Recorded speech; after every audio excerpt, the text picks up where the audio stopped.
Queridos irmãos e irmãs, a palavra de Deus nos fala hoje sobre a nossa relação com os bens deste mundo e de forma especial a nossa relação com o dinheiro.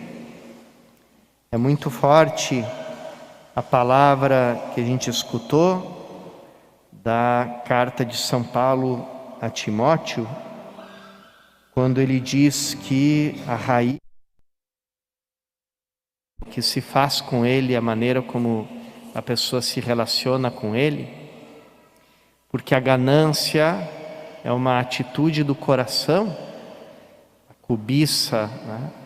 Que não se refere só a dinheiro, mas a todas as coisas, né? Todos os bens. E por isso também a ganância, o amor desordenado ao dinheiro é chamado de idolatria, porque toda ganância coloca um objeto no lugar de Deus, esperando dele a felicidade, esperando dele a realização, esperando tudo dele. Então, às vezes a ganância, a cobiça se refere a uma pessoa, às vezes a um determinado bem, às vezes a um determinado conjunto de bens. Mas é muito comum, e nós todos sabemos disso, o quanto a cobiça do dinheiro, a ganância pelo dinheiro é capaz de escravizar o coração dos homens.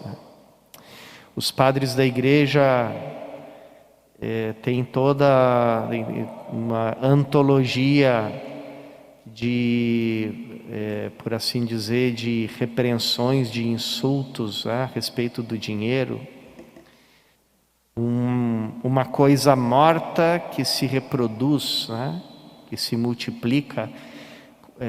Alguns padres da igreja falam que é a imitação que o demônio faz dos seres vivos. Como ele não pode criar a vida, ele criou uma coisa que é morta, mas que ao mesmo tempo se reproduz, né? Como se fosse um ser vivo, que é o dinheiro. Alguns padres da igreja chamavam o dinheiro o excremento de Satanás, né? A invenção do demônio. São Francisco de Assis era, como todos sabemos, muito radical a esse respeito. Uma vez ele viu que um irmão franciscano encontrou uma moeda no chão e pegou a moeda com a mão e jogou ela pela janela. Jogou ela longe. Mas São Francisco de Assis, ao invés de ficar feliz de ver um irmão franciscano desprezando o dinheiro, ficou furioso com ele e disse: como é que você teve a coragem de tocar no dinheiro com a tua mão? E mandou esse irmão ir lá fora, como que refazer o gesto, mas sem tocar o dinheiro com a mão. Mandou ele pegar a moeda com a boca e como que cuspir ela para fora, né? De tanto horror que ele tinha, né? Por ver os estragos que é possível acontecer, né? Com essa idolatria, né? Do dinheiro. Então, a palavra de Deus é muito clara sobre isso. A gente também, a gente respondeu a essa palavra de Paulo a Timóteo com o Salmo, o Salmo que opõe, o Salmo 48, 49, que opõe a atitude de quem confia em Deus e aquele que confia nos bens, na abundância dos bens. Então, aqueles que se gloriam na abundância dos seus bens, e então o Salmo, como todos nós escutamos e rezamos, diz isso, né? O homem que botava a confiança nos bens se felicitava a si mesmo enquanto vivo, né? Tudo bem, isso é que é a vida, mas ele vai para junto dos seus pais que nunca mais verão a luz. E depois a gente tem no Evangelho um exemplo do uso dos bens. Ali a gente encontra algumas mulheres que eram ricas e que ajudavam Jesus, né? E serviam, ajudavam Jesus e os 12 apóstolos nas suas necessidades. Então, transformavam o dinheiro em serviço. Isso pode ser feito de muitas formas, não é só a esmola, né, aos pobres, ou a contribuição com as necessidades materiais da igreja, mas toda pessoa que coloca o dinheiro a serviço, que antes de acumular, pensa em distribuir, em servir, né?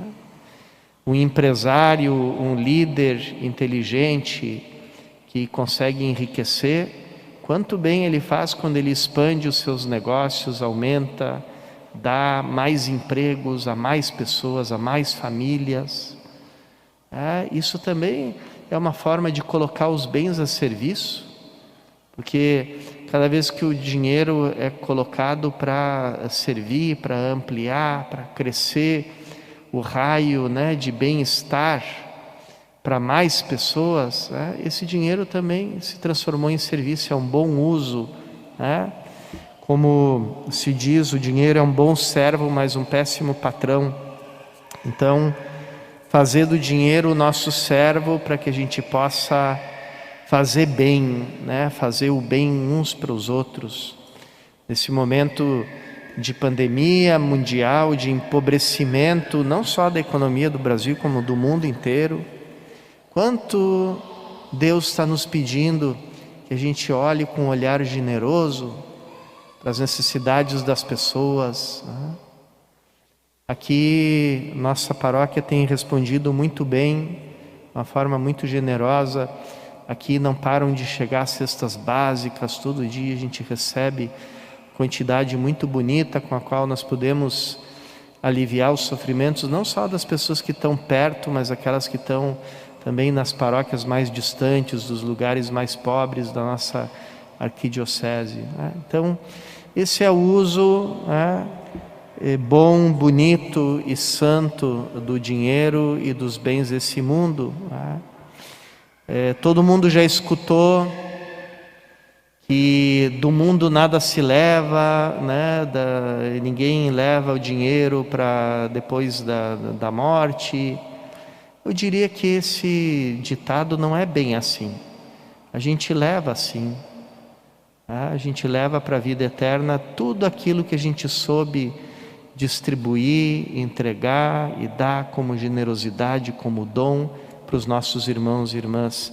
Peçamos a graça de ter uma correta, justa, equilibrada, livre, né, e cristã relação com os bens deste mundo, nessa Eucaristia que vamos receber.